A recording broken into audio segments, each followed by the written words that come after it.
And we are back here on WrestleRant. I'm Graham Jason Matthews, and today we're breaking down Royal Rumble 1990 as seen on the WWE Network. Kicking off the show in a tag team match, the Bushwhackers taking on the Fabulous Rougeaus. Like I said in my last review of Royal Rumble 1989, why aren't the Rougeaus already in the Hall of Fame? If the Bushwhackers can go into the Hall of Fame, I realized they were over. I wasn't against them going into the Hall of Fame earlier this year. But come on, the Fabulous Rougeaus had what the Bushwhackers didn't, and that I thought they were better in the ring, and even at times even more entertaining. As they showed in this match, they had a great-ass theme song. I'm all for the Fabulous Rougeau brothers getting into the Hall of Fame at some point in the next couple of years. We have a tag team every year for the most part.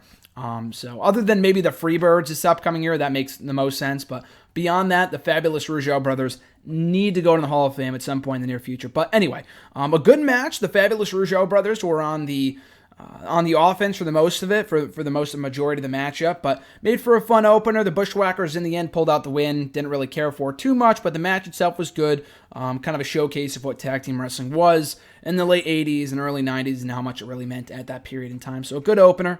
After that, Brutus Beefcake taking on the Genius, of course, Lanny Poffo.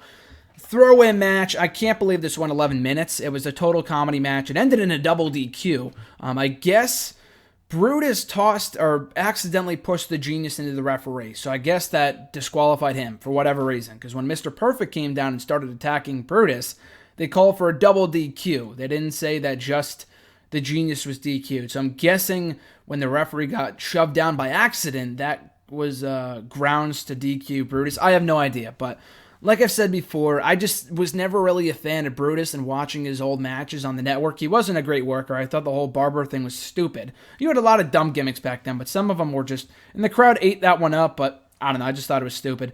And the Genius, while he was entertaining in that role, they just didn't really gel in the ring whatsoever, and it made for kind of a throwaway match that I didn't give two shits about. So double DQ there between Brutus Beefcake and the Genius. After that, Ronnie Garvin taking on Greg Valentine.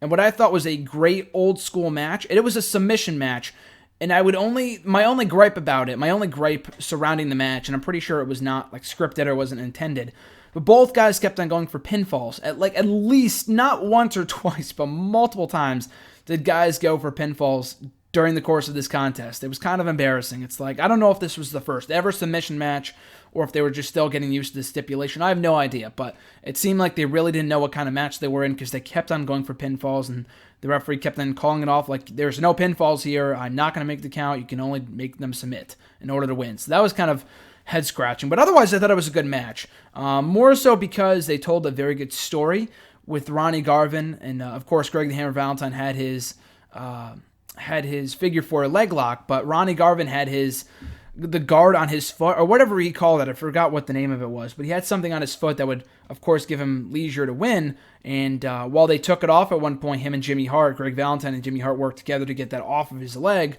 Ronnie Garvin ultimately, was able to get it back, strapped it back around his leg, and locked in, I believe, the sharpshooter. It might have been I'm pretty sure it was the sharpshooter, but he locked that in. And interestingly enough, that was before we had tap-outs in WWE. I heard a while ago that when Ken Shamrock came to WWE in 97, he would actually be the one to first introduce tap-outs in the company. We still had submissions. You just had to verbally quit. We didn't have, like tap-outs until Ken Shamrock came in, because that was something they used in the UFC for a while. So kind of an interesting tidbit of information here. While Greg Valentine did submit, he verbally submitted. He did not physically tap out, which I thought was interesting. But anyway, very good storytelling-based match. I mean, in-ring it was good. The whole pinning thing was kind of head-scratching. But other than that, though, I thought the story they were telling was good. It was simple, it was effective, and I enjoyed it. So after that, Jim Duggan taking on Big Boss Man. Again, another throwaway matchup, and it was even worse that it ended on a DQ. After the other match ended in a double DQ, so that was kind of wasteful, and I thought the match didn't give two shits about it. But Jim Duggan winning via disqualification. On to the next match, we go to the Royal Rumble from 1990, and it was a pretty good Rumble for the most part. A lot more, I don't know if you can call the other ones more fun. I guess you probably can, depending on what your criteria is for a good Royal Rumble, but in my opinion, I love the Rumbles that have a lot of different stories going on. And earlier in the evening, I forgot to mention, we had the Brother Love show with sensational Queen Sherry and Sapphire, who kind of just talked back and forth. Sherry just completely degraded Sapphire. Sapphire in the end said, "Why the hell are you talking to me like that?" Slapped her across the face. And then Savage came down to kind of corner Sapphire before Dusty Rhodes came down. They started brawling and doing whatever, so they got in a little fight, and that feud was furthered in this match. And I think it was Dusty tossed over Savage, which over the top rope, which I thought was surprising. And then Dusty got tossed out by frickin' Earthquake, who they were building up that year. I understand that, to feed him to Hogan at SummerSlam, but still, I mean, Dusty throws throws Savage over, and then Earthquake throws Dusty over. That was kind of stupid. But anyway, and then Earthquake would get taken out by everyone in the match. You know, the typical like Great Khali spot, as they like to call it, the giant spot, when everyone teams up on one guy and they toss him over the top. So there goes Earthquake. So we had that feud furthered. We had also Roddy Piper come out, and I don't know what the exact sequence was. I think I missed it, but I'm pretty sure Piper threw Bad News Brown over, and then Brown came back in and eliminated Piper. I forgot what the exact sequence was, but whatever that was, it kicked off their WrestleMania 6 match a couple months later. And of course, the most obvious story with the Ultimate Warrior, who was way over at this point, and then Hulk Hogan, who was the WWE champion at that time.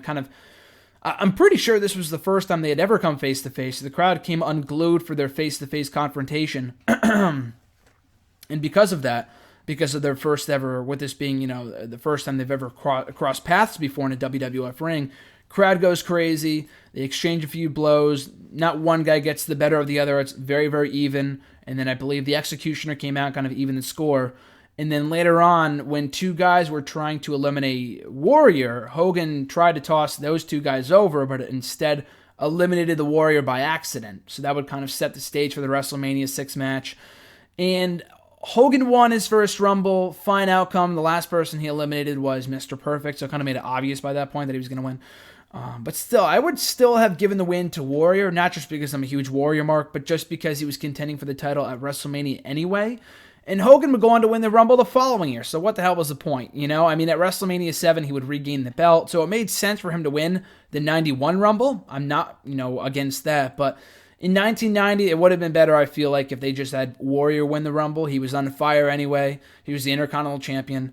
And then Hogan could have won his first Rumble the following year. And it would have given... Warrior was still going into WrestleMania with head of steam, but it would have given him even more momentum to win his first Rumble and then have Hogan win it the following year. But that small nitpick aside, it was a good Rumble. Like I said, set up a lot of stories, several stories for WrestleMania, including Bad News Brown and Roddy Piper, Dusty Rhodes and Randy Savage, and then Hogan and Warrior. So a lot of great stories started and furthered in this matchup. That's why I thoroughly enjoyed it.